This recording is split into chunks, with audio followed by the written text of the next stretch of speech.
प्रिय विद्यार्थियों, जो भी 2022-23 के एग्जाम देने वाले हैं उनके लिए ये वीडियो जो है संजीवनी का काम करने वाली है। आपके अर्धवार्षिक में भी इसमें से प्रश्न आएंगे, आपके वार्षिक में भी इसमें से प्रश्न आएंगे और आपके प्री बोर्ड में भी इसमें से प्रश्न आएंगे। जी हाँ, अध्याय नंबर 1 की बात कर रहे हैं, यूरोप में राष्ट्रवाद का उदय। इसी तरह से अध्याय नंबर 2, 3, 4 करते हुए हम सारे अध्याय को जो है MCQ सॉल्व कर पाएंगे और जिससे क्या होगा कि हमारा रिजल्ट जो है बेहतर हो पाएगा और अच्छे स्कोर हम कर लेंगे। अगर हमने MCQ कर लिया तो इसका मतलब हो गया कि हमने पास होने का पूरा जुगाड़ कर लिया। तो चलिए पहले प्रश्न से शुरू करते हैं और जैसे जैसे आप प्रश्न देखते जाएंगे आप कहेंगे यार ये सारे क्वेश्चंस तो बहुत ही मोस्ट इंपॉर्टेंट क्वेश्चंस हैं। तो यहाँ पे 1789 की क्रांति का संबंध किस देश से है? तो सभी को आंसर पता होना चाहिए, ये फ्रांस देश से जो है संबंधित क्रांति थी। इसके बाद दूसरा जो क्वेश्चन है, फेडरिक सरायू निम्नलिखित में से कौन था? तो फेडरिक सरायू जो है एक फ्रांसीसी कलाकार था, तो यहाँ पर जो है सी ऑप्शन करेक्ट हो जाएगा। अगला क्वेश्चन है, फ्रांसीसी कलाकार फेडरिक सरायू के चित्रों का विषय क्या था? तो निरंकुश संस्थानों के ध्वस्त अवशेष, स्वतंत्रता की प्राप्ति और ज्ञान का उदय, उपयुक्त सभी। तो यहाँ पे डी ऑप्शन जो है करेक्ट हो जाएगा। इसके बाद चौथा जो क्वेश्चन है, सरायू के चित्रों में किन देशों के लोग दिखाई दे रहे हैं? तो संयुक्त राज्य अमेरिका के, जर्मनी के और फ्रांस के, सभी के दिखाई दे रहे हैं, तो उपयुक्त सभी हो जाएगा। इसके बाद जो नेक्स्ट क्वेश्चन है, काल्पनिक दुनिया की विचारधारा को निम्नलिखित में से कहा जाता है? तो काल्पनिक दुनिया की विचारधारा को जो है कहा जाता है यूटोपिया। ठीक है, तो यहाँ पर जो है यूटोपिया आ जाएगा आंसर हमारा, कल्पना आदर्श। तो यहाँ पे डी ऑप्शन जो हमारा करेक्ट हो जाएगा। इसके बाद जो नेक्स्ट क्वेश्चन है आपका, इसमें ध्यान से देखना है, बहुत इंपॉर्टेंट क्वेश्चन है। अगर आप ये क्वेश्चंस पढ़ रहे हैं तो विश्वास दिलाता हूं आपको एग्जाम में कोई भी टेंशन लेने की जरूरत नहीं है, अन्यथा आपकी मर्जी है। बाकी मैंने कहा है आपको कि जब आपको जो भी वीडियोस यहाँ पे फालतू तो वीडियो एक भी मिलेगा नहीं आपको, और जो वीडियो मिलेगा वो पूरा का पूरा संतुष्ट करने वाला आपको लिए, जो एग्जाम में आपको स्कोर करे, वो वीडियोस यहाँ पे आपको देखने को मिलेंगे। छठा क्वेश्चन है, निम्नलिखित में से किस घटना के साथ राष्ट्रवाद की प्रथम अभिव्यक्ति हुई? तो कौन सी घटना थी? तो वो थी फ्रांसीसी क्रांति। इसके बाद जो नेक्स्ट क्वेश्चन है, इसमें पूछा गया नेपोलियन बोनापार्ट निम्नलिखित में से किस देश का शासक था? तो ये था फ्रांस का। इसके बाद जो नेक्स्ट क्वेश्चन है उसकी बात करते हैं। यहां पर 1790 के दशक में फ्रांसीसी सेनाओं ने निम्नलिखित में से किस देश पर हमला किया था? तो इन्होंने सभी पे किया था, इसीलिए यहाँ पे उपयुक्त सभी जो है आंसर आ जाएगा सही। इसके बाद जो नेक्स्ट क्वेश्चन है, फ्रांसीसी क्रांति कब हुई थी? तो अभी अभी हमने पहले क्वेश्चन में देखा, फ्रांसीसी क्रांति जो है 1789 में हुई थी। इसके बाद जो नेक्स्ट क्वेश्चन है, 1789 की क्रांति के बाद फ्रांस के संविधान में व्यवस्थाएं की गई, किस चीज की व्यवस्थाएं की गई? तो यहाँ पर जो हमारी व्यवस्थाएं की गई वो ए और बी दोनों ही की गई, यानी कि भूभाग में रहने वाले सभी नागरिकों के लिए समान कानून और केंद्रीय प्रशासनिक व्यवस्था का लागू किया जाना, ये दोनों ही शामिल थे। तो सी ऑप्शन करेक्ट हो जाएगा। अगला जो क्वेश्चन है, स्वतंत्रता, समानता और बंधुत्व की भावना को जन्म दिया, किसने दिया था? तो फ्रांसीसी क्रांति ने जन्म दिया था। इसके बाद जो नेक्स्ट क्वेश्चन है, इसमें पूछा गया है 1804 की फ्रांस की नागरिक संहिता को प्राय निम्नलिखित में से किस नाम से पुकारा जाता है? तो इसको बोलते हैं नेपोलियन संहिता। तो हमारा जो है डी ऑप्शन जो है करेक्ट हो जाएगा। इसके बाद आपका नेक्स्ट क्वेश्चन है, नेपोलियन संहिता कब जारी की गई? तो ये 1804, देख रहे हो आप यहाँ पर भी लिखा है 1804, तो यही हमारा क्वेश्चन का, देखो क्वेश्चन से क्वेश्चन बनेंगे ये ध्यान रखना है। तो हमारे पर बी ऑप्शन जो है करेक्ट हो जाएगा। अगला जो प्रश्न है उसकी बात करते हैं, नेपोलियन संहिता की विशेषताएं थी। तो ये सारी विशेषताएं बिल्कुल सही है, प्रशासनिक विभाजनों का सरलीकरण और सामंती व्यवस्था का खात्मा और एक समान राष्ट्रीय मुद्रा का प्रचलन। तो उपयुक्त सभी जो है सही हो जाएगा। इसके बाद में लाइप्जिग की लड़ाई किस वर्ष में हुई थी? तो ये हुई थी 1813 में। तो हमारा जो है सी ऑप्शन करेक्ट हो जाएगा। इसके बाद में किस वर्ष को नेपोलियन के पतन के रूप में देखा जाता है? तो 1815 को देखा जाता है नेपोलियन के पतन के रूप में। इसके बाद है 18वीं सदी में ऑस्ट्रिया हंगरी पर शासन करने वाला साम्राज्य निम्नलिखित में से था? तो वो था हैब्सबर्ग। तो हैब्सबर्ग जो है हमारा साम्राज्य था। तो यहाँ पर जो है सी ऑप्शन करेक्ट हो जाएगा। इसके बाद में 18वीं सदी में यूरोप में कौन सा राष्ट्र राज्य विद्यमान था? तो कौन सा राष्ट्र राज्य विद्यमान था? तो हमारा जो हो जाएगा इसमें से आंसर कोई नहीं। ठीक है, तो डी ऑप्शन जो है करेक्ट हो जाएगा। इसके बाद आ जाइए नेक्स्ट क्वेश्चन पे। यहाँ पर जो है पूछा गया है, यूरोप के कुलीन वर्ग की विशेषता थी। तो कुलीन वर्ग वे जमींदार के मालिक थे, वे जमीन के मालिक थे, वे एक साझा जीवन शैली से बंधे थे और जो है एक वे फ्रेंच भाषा का प्रयोग करते थे। उपयुक्त सभी जो है यहाँ पे सही हो जाएगा। ध्यान रखना है, बहुत इंपॉर्टेंट MCQ है 2022-23 के परीक्षाओं के लिए। अगला जो प्रश्न है, उदारवादी यानी लिबरलिज्म शब्द मूलतः लीबर शब्द से लिया गया है। यह शब्द निम्नलिखित में से किस भाषा का है? तो ये लातीन भाषा का शब्द है। ठीक है, लातीन भाषा का शब्द है, तो यहाँ पे आपका ऑप्शन बी हो जाएगा। इसके बाद में उदारवाद किस प्रकार की सरकार पर बल देता है? तो उदारवाद जो है सहमति से बनी सरकार पर बल देता है, तो यहाँ पर जो है ए ऑप्शन करेक्ट हो जाएगा। इसके बाद जो नेक्स्ट क्वेश्चन है, यूरोपीय महाद्वीप का सबसे शक्तिशाली वर्ग निम्नलिखित में से कौन था? तो कुलीन वर्ग को सबसे शक्तिशाली वर्ग माना गया था। इसके बाद जो है आपका उदारवादी प्रजातंत्र का पहला राजनीतिक प्रयोग निम्नलिखित में से हुआ था, तो किस पे हुआ था? तो हमारा हो जाएगा क्रांतिकारी फ्रांस में। तो यहां पर जो हमारा जो ऑप्शन हो जाएगा बी ऑप्शन करेक्ट हो जाएगा। इसके बाद जो है यहां पूछा गया है जाल्वेराइन शुल्क संघ की स्थापना कब की गई थी? तो 1834 ईस्वी में की गई थी। इसके बाद जो नेक्स्ट पार्ट है इसमें पूछा गया 1815 में किस देश ने नेपोलियन को पराजित किया था? तो उपयुक्त सभी ने जो है नेपोलियन को पराजित किया था। उसके बाद है नेपोलियन ने कितने राज्यों को मिलाकर जर्मन महासंघ बनाया था? तो ये 39 राज्यों को मिलाकर के उसने बनाया था। इसके बाद जो नेक्स्ट क्वेश्चन है जिसमें पूछा गया है जूपेसे मैथ्सनी और जूपेसे गैरीबाल्डी का संबंध किस देश से है? बहुत इंपॉर्टेंट क्वेश्चन है, इटली से है। इसके बाद जो नेक्स्ट क्वेश्चन है इसमें पूछा गया यंग इटली के संगठन का संस्थापक कौन था? तो मैथ्सनी था, तो यहाँ पे ए ऑप्शन करेक्ट हो जाएगा। इसके बाद में यूरोप में यूनानियों का आज़ादी के लिए संघर्ष कब प्रारंभ हुआ? तो ये 1820 में प्रारंभ हुआ। इसके बाद जो नेक्स्ट पार्ट है इसमें पूछा गया यंग यूरोप का संस्थापक था, तो यहाँ पे बर्न जो है इसका राइट आंसर हो जाएगा। इसके बाद में कौन सा दशक यूरोप में भूख, कठिनाइयां और विद्रोह लेकर आया? तो वो कौन सा दशक था? तो 1830 के दशक को माना जाता है।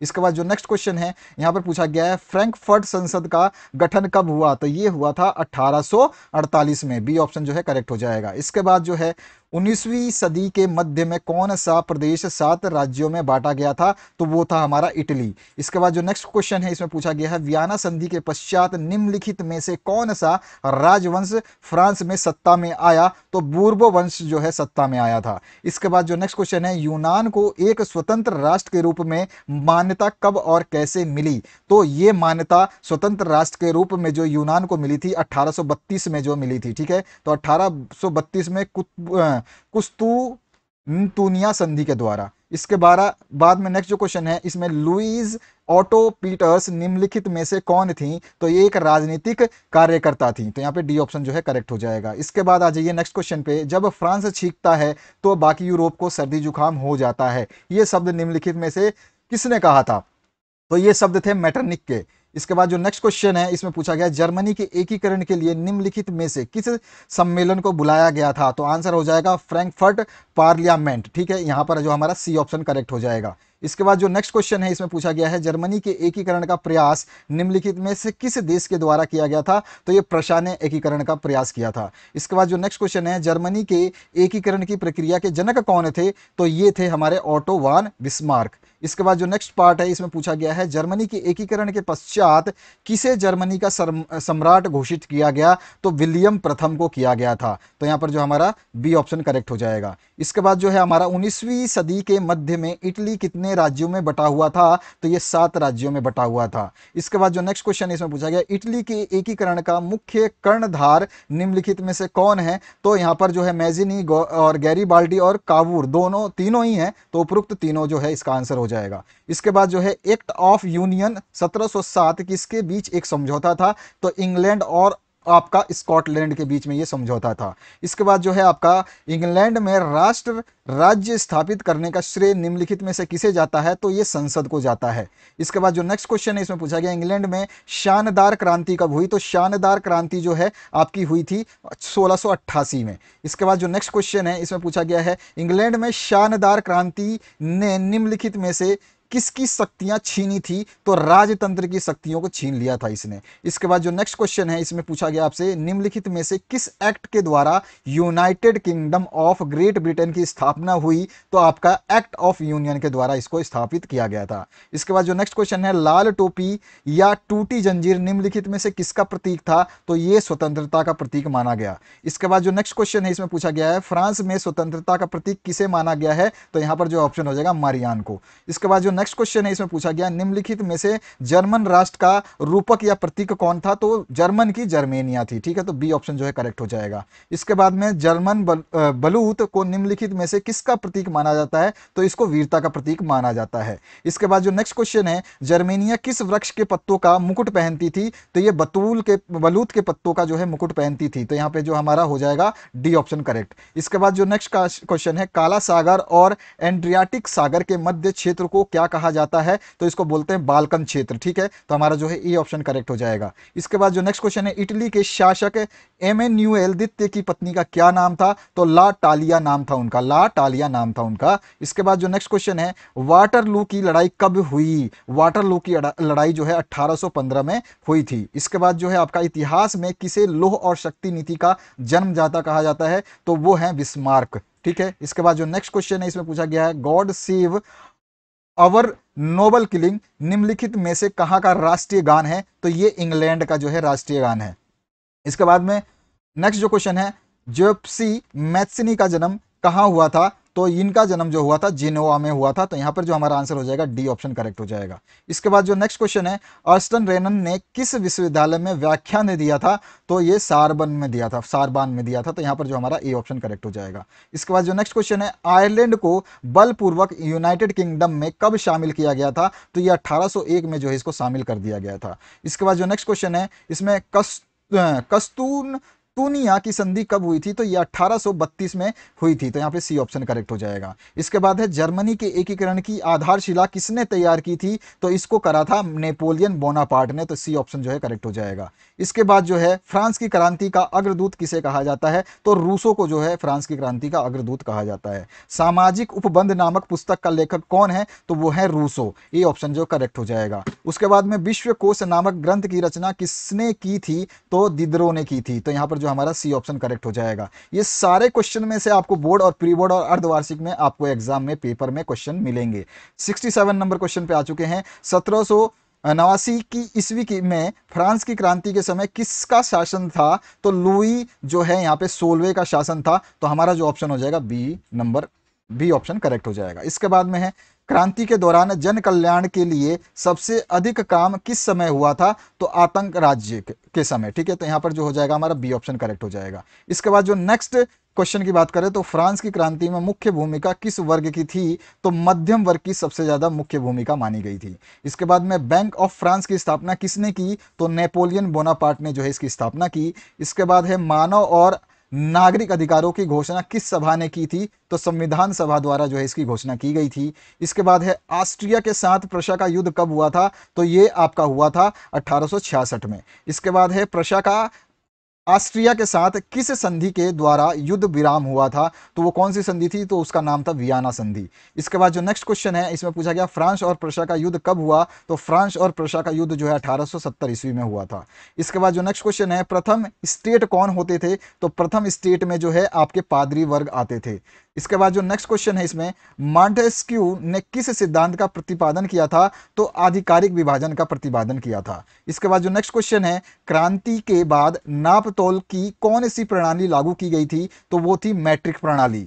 इसके बाद आते हैं नेक्स्ट क्वेश्चन की तरफ जिसमें आपका बिस्मार्क जर्मनी का चांसलर कब बना था, तो 1862 ईस्वी में जो है उसको चांसलर बनाया गया था। इसके बाद जो है ideas of on philosophy of history of Mankind नामक पुस्तक की रचना कब और किसने की थी, तो ध्यान रखना है, कभी भी पूछ सकता है कब की थी और किसने की थी, तो दोनों चीजें यहां पे बताई जा रही हैं, तो इसको ध्यान रखना है। तो ये 1784 ईस्वी में जी.सी. हर्डर द्वारा की गई थी। इसके बाद आते हैं नेक्स्ट क्वेश्चन पे, यहाँ पे फेडरिक हिंगेल कौन था, तो फेडरिक हिंगेल जो है जर्मन दार्शनिक था, तो जर्मन दार्शनिक जो है इसका राइट आंसर हो जाएगा।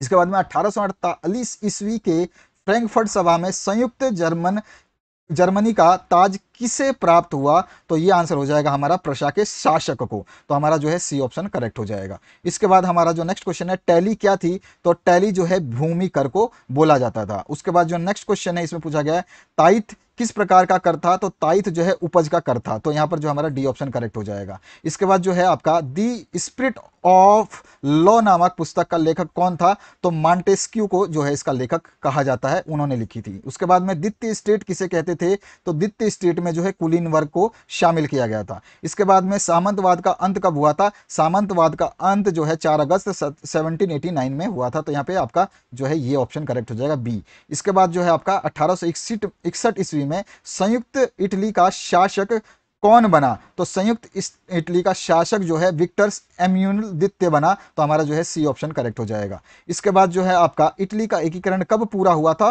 तो 1871 में जो है इटली का एकीकरण पूर्ण माना जाता है। उसके बाद जो नेक्स्ट क्वेश्चन है, इटली को रोम किस युद्ध के बाद मिला? तो फ्रांस और प्रशा युद्ध के बाद में इटली को जो है रोम प्राप्त हुआ। इसके बाद जो है आपका गैरीबाल्डी कहाँ का निवासी था? तो गैरीबाल्डी जो है सार्डिनिया का निवासी था। तो यहाँ पे जो है आपका बी ऑप्शन जो है करेक्ट हो जाएगा। इसके बाद में नेपुल्स एंड सिलसी को गैरिबाल्डी ने किसे दिया?